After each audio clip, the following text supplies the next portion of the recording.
गांव में बबलू और गुड्डू नाम के दो भाई रहा करते थे।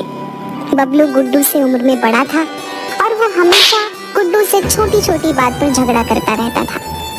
इस बात से उसके पिता हरिया बहुत चिंतित रहा करते थे।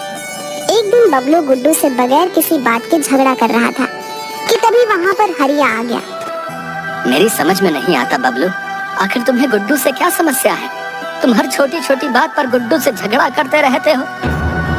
हाँ, आप तो गुड्डू का ही पक्ष लेंगे पिताजी, क्योंकि ये आपका लाडला बेटा जो है। ऐसी बात नहीं है बेटा, जितना प्रेम मैं गुड्डू से करता हूँ उतना ही प्रेम मैं तुमसे भी करता हूँ। मेरी समझ में ये नहीं आता कि आखिर तुम्हारे दिमाग में इतनी नफरत भर कौन रहा है। झूठ मत बोलिए पिताजी, सच तो ये है कि आप गुड्डू को हमेशा से उससे ज्यादा प्रेम करते हैं। आप हमेशा गुड्डू का ही पक्ष लेते हो। आप गुड्डू की बड़ी से बड़ी गलतियों को ऐसे नजरअंदाज कर देते हो जैसे कि उसने कोई गलती की ही नहीं, बल्कि कोई महान कार्य किया हो।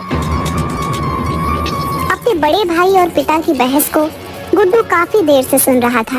वह बबलू की ओर देखकर बोला, ऐसी बात नहीं है भैया, जब मैं कोई गलती करता हूँ तो पिताजी मुझे डांटते भी हैं, लेकिन बस मेरी समझ में नहीं आता कि आखिर आपको मुझसे इतनी चिढ़ क्यों है। आखिर मैं आपका छोटा भाई हूँ। मेरा कोई छोटा भाई नहीं है, मैं अपनी माँ की इकलौती संतान हूँ, समझा। मेरी माँ के मरने के बाद पिताजी ने तुम्हारी माँ से विवाह कर लिया। तुम पिताजी की संतान जरूर हो, लेकिन मेरे कोई भाई नहीं हो। बस बहुत हो गया बबलू, अब मुझे ये बताओ कि आखिर तुम गुड्डू से झगड़ा क्यों कर रहे थे? हमारे गांव की जमीन पर गुड्डू मुझसे बगैर पूछे एक ढाबा खोलने की तैयारी कर रहा था। उसे ढाबा खोलने के लिए मैंने ही बोला था। तुम तो कोई काम काज करते नहीं हो, और अब मैं बूढ़ा हो चुका हूँ। गुड्डू ही परिवार का खर्च उठाता है। बस अब यही सुनना बाकी रह गया था। तो आप ये कहना चाहते हैं कि मैं इसके टुकड़ों पर पल रहा हूँ? पिताजी, वो जमीन मेरी है, मैं उस जमीन पर गुड्डू को कोई ढाबा नहीं खोलने दूंगा। इतना कहकर बबलू क्रोधित होकर घर से बाहर निकल गया और गुड्डू अपने पिताजी की ओर देखकर बोला, अब आपको भैया से इतनी सख्ती से बात नहीं करनी चाहिए थी। पिताजी, आपने उनसे ऐसा क्यों कहा कि घर का खर्चा मैं ही उठाता हूँ? उनको कितना बुरा लगा होगा। तुम वाकई बहुत भोले हो गुड्डू। तुम्हारा बड़ा भाई तुमसे बगैर बात के झगड़ा करता रहता है, और फिर भी तुम्हारे मन में उसके लिए इतना प्रेम और स्नेह है। वो मेरे बड़े भाई हैं पिताजी, उन्हें मुझसे झगड़ने का पूरा अधिकार है।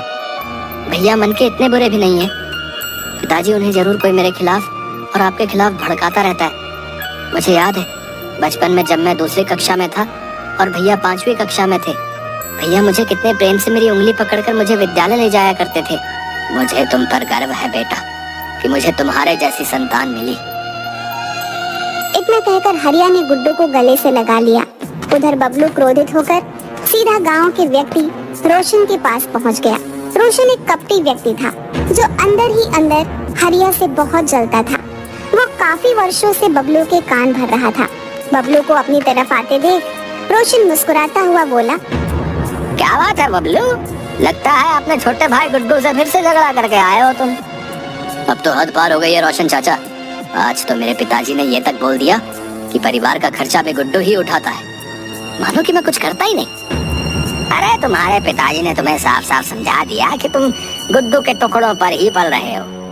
तुम उन दोनों के लिए बोझ हो। मैं अब इस गांव में नहीं रहूंगा रोशन चाचा, मैं अपने परिवार को छोड़कर हमेशा के लिए चला जाऊंगा। अरे ऐसी गलती मत करना बबलू, अगर तुमने ऐसा किया तो गुड्डू अपने मकसद में कामयाब हो जाएगा, समझो। वो तुम्हारे पिताजी की सारी संपत्ति पर कब्जा कर लेगा। मत भूलो, हरिया की संपत्ति के असली वारिस तुम हो, ना कि वो गुड्डू। तुम्हारे पिताजी ने सबसे पहले तुम्हारी माँ से विवाह किया था भाई। आखिर पिताजी ने दूसरा विवाह क्यों किया? तुम्हारे पिताजी एक बहुत ही कठोर स्वभाव के व्यक्ति थे, एक नंबर के चरित्रहीन थे। तुम्हारी माँ जब जीवित थी तो वो हरिया के स्वभाव से बहुत चिंतित रहती थी, और इसी चिंता में वो स्वर्ग सिधार गई। तुम्हारे पिताजी शायद इसी दिन का इंतजार कर रहे थे। कुछ ही दिन बाद उन्होंने गुड्डू की माँ से विवाह कर लिया, जिनका देहांत अभी 2-3 साल पहले ही हुआ है। तो फिर आप ही बताइए रोशन चाचा कि मैं क्या करूं? हरिया के जो वकील हैं वो मेरे बहुत अच्छे मित्र हैं। अभी कुछ दिन पहले ही हरिया अपने वकील के पास वसीयत बनवाने के लिए गए हुए थे। ये बात मुझे वकील ने ही बताई, और जानते हो उन्होंने अपनी सारी संपत्ति किसके नाम करवाई है? किसके नाम रोशन चाचा? उन्होंने अपनी सारी संपत्ति गुड्डू के नाम कर दी है भैया। ये बात मुझे उनके वकील ने ही बताई। अगर तुम्हें मेरी बात पर विश्वास न हो तो तुम स्वयं जाकर वकील से पूछताछ कर सकते हो। अगर ऐसी बात है रोशन चाचा, तो फिर मैं गुड्डू को छोड़ूंगा नहीं। ऐसी गलती भूलकर भी मत करना। मेरे पास एक और उपाय भी है। कैसा उपाय रोशन चाचा? मैं तुमसे अभी कुछ देर पहले कह रहा था कि वो वकील मेरा बहुत अच्छा मित्र है। वो मेरे कहने पर वसीयत तुम्हारे नाम पलट देगा। पर इस बात का पता हरिया को कभी नहीं चल पाएगा।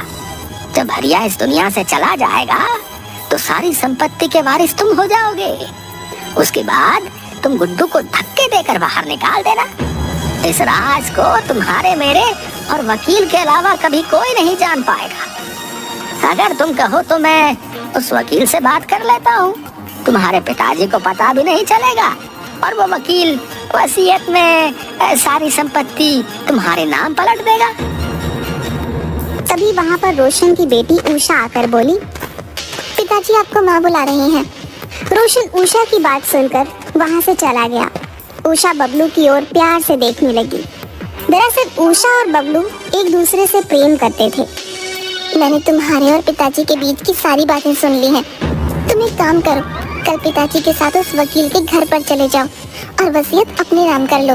जब तक तुम ऐसा नहीं करोगे, पिताजी मेरा विवाह तुमसे नहीं करेंगे। मैं कुछ समझा नहीं उषा, तुम क्या कहना चाहती हो? तुम ही बताओ ना बबलू, कोई पिता उस लड़के से अपनी बेटी का विवाह क्यों करेगा जिसके हाथ में कुछ भी ना हो? और फिलहाल तो तुम्हारे हाथ में कुछ भी नहीं है। जो कुछ भी है तुम्हारे छोटे भाई गुड्डू का है। उषा की बात सुनकर बबलू के चेहरे पर क्रोध आ गया और अगले दिन वह रोशन के साथ अपने पिता के वकील के पास चला गया, जो शायद उन्हीं का ही इंतजार कर रहा था। रोशन का फोन आ गया था बबलू कि तुम आने वाले हो। देखो भाई, मैं तुम्हारे पिताजी की वसीयत तुम्हारे नाम पलट दूंगा, लेकिन मुझे तुम्हारी संपत्ति में से 20% हिस्सा चाहिए। 20%? कहीं आपका दिमाग खराब तो नहीं हो गया? आप जानते भी हैं कि आप क्या कह रहे हैं। ये रकम तो लाखों में पहुंच जाएगी। अब देखो बबलू, तुम्हारे पिताजी ने सारी वसीयत तुम्हारे छोटे भाई के नाम कर रखी है। अगर तुम मुझे 20% नहीं देना चाहते हो तो कोई बात नहीं। 3 दिन बाद तो तुम वैसे भी सड़क पर आने ही वाले हो। अब मैं आपकी बात का मतलब नहीं समझा। दरअसल तुम्हारे पिताजी को ब्लड कैंसर है और ये बात उन्होंने तुमसे और तुम्हारे छोटे भाई से छुपा रखी है। उनकी मेडिकल रिपोर्ट्स मेरे पास अभी भी रखी हुई हैं। ज्यादा से ज्यादा वो 3 दिन के मेहमान हैं। रोशन बड़ी चालाकी से बबलू की ओर देखकर बोला, ये सोचने का समय नहीं है बबलू। इस वकील के मुंह पर 20% मारो और सारी वसीयत अपने नाम करवा लो। 3 दिन बाद तो तुम्हारा पिता वैसे ही मर जाएगा। रोशन की बात सुनकर बबलू बहुत गहरी सोच में डूबते हुए बोला, ठीक है, मैं आपको 20% देने के लिए तैयार हूँ।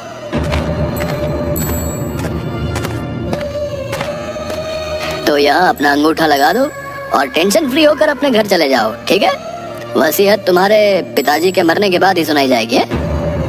बबलू अंगूठा लगाकर रोशन के साथ लौट आया और 3 या 4 दिन के बाद अचानक हरिया की तबीयत बिगड़ गई और उनकी मौत हो गई।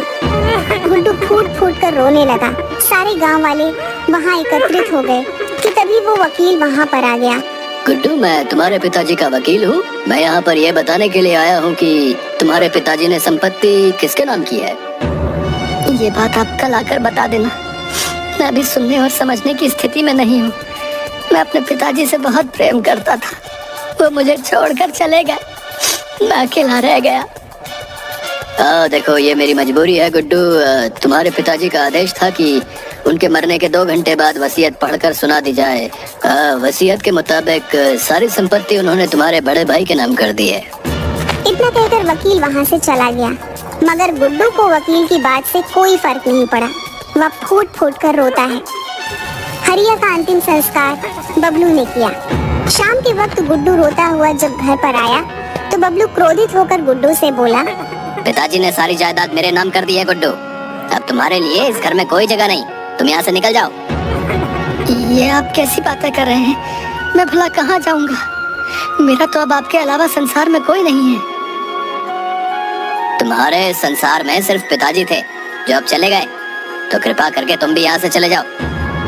ऐसा मत कीजिए भैया, ऐसा मत कीजिए। मुझे इस घर में एक छोटी सी जगह दे दीजिए, मैं सारा जीवन उसी जगह में रहकर बिता लूंगा। इस घर में तुम्हारे लिए कोई जगह नहीं है।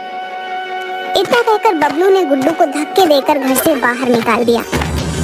गुड्डू रोता हुआ वहां से चला गया।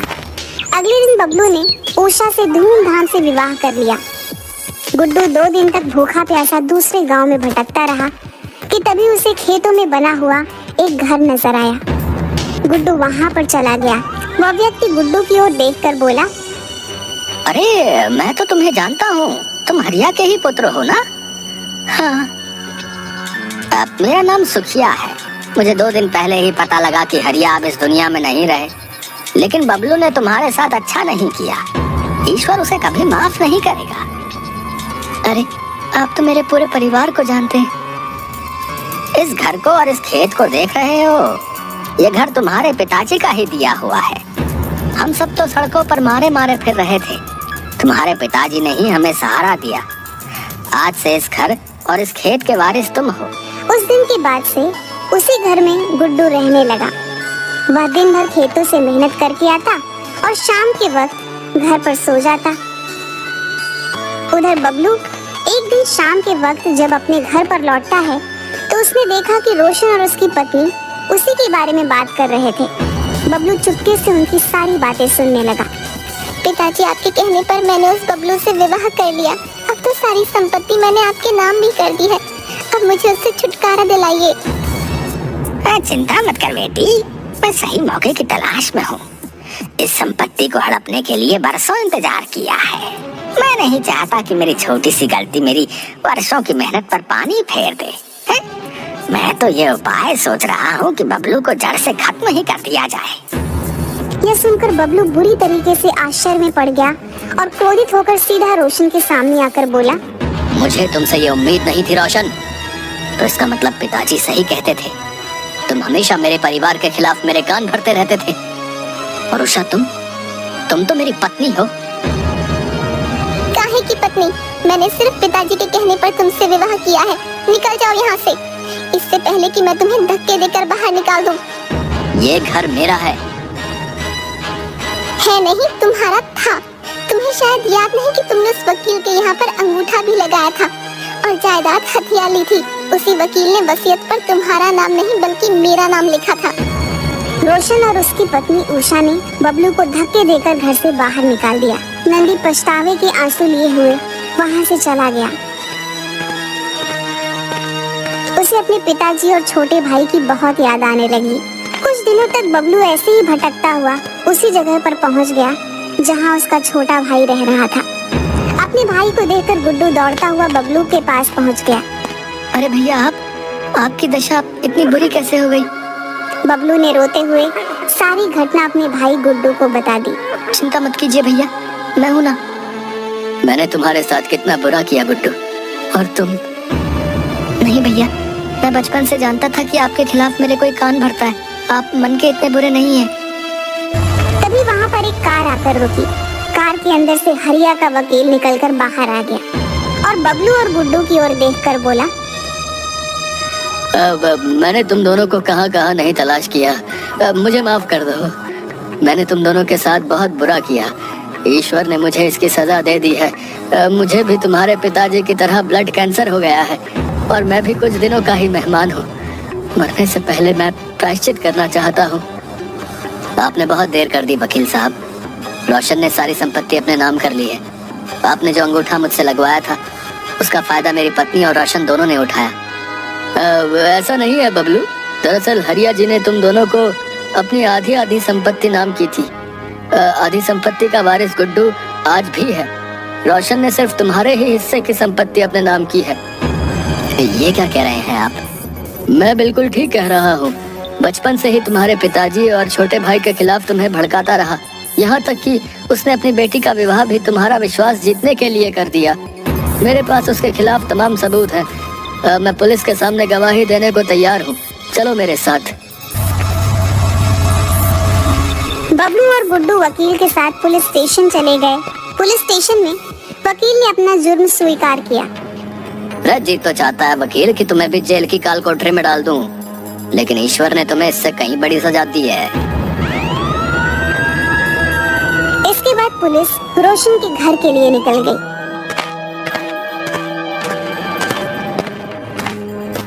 अरे पकड़ लो हवलदार ने।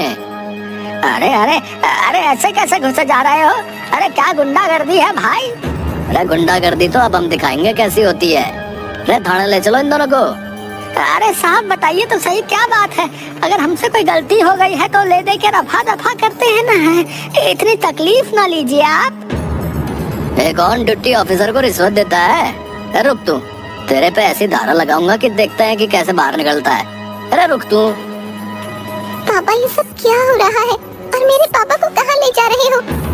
मैं बताऊं कहाँ ले जा रहे हैं? तुम्हें तुम्हारे असली ससुराल, वहीं बैठकर बर्बाद करना तुम लोगों की जिंदगी। वकील जी, आपने अपना सारा जुर्म कबूल कर लिया है, अब तुम्हारी बारी।